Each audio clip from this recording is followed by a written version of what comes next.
Despite the promise of sutureless aortic valve replacement, or SuAVR, global adoption remains limited. Why is this? What does the evidence really say?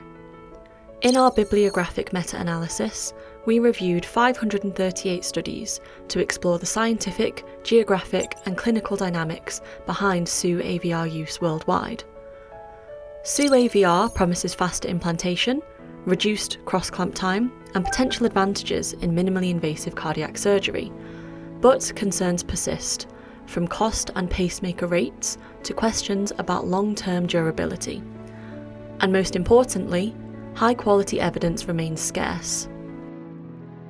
We conducted a systematic bibliographic analysis combining PRIS-MA methodology with a global lens on SuAVR publications.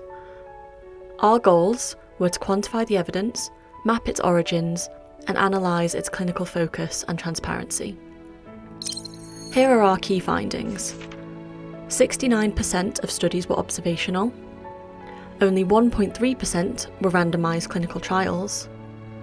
Over 80% of publications originated from Europe, mostly Italy and Germany. Several non-scientific factors likely explain the geographic skew. Reimbursement models in Europe are more favourable to SuAVR. Earlier regulatory approvals give European centres a head start.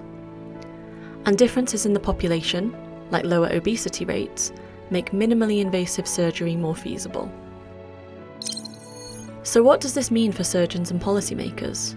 SuAVR may offer the greatest value in facilitating minimally invasive surgery, but not necessarily in open cases. However, the lack of randomized trials, long-term data, and industry focus continues to hinder adoption. More global collaboration, independent trials, and standardized guidelines are urgently needed. This is a call to action for surgeons, researchers, and institutions.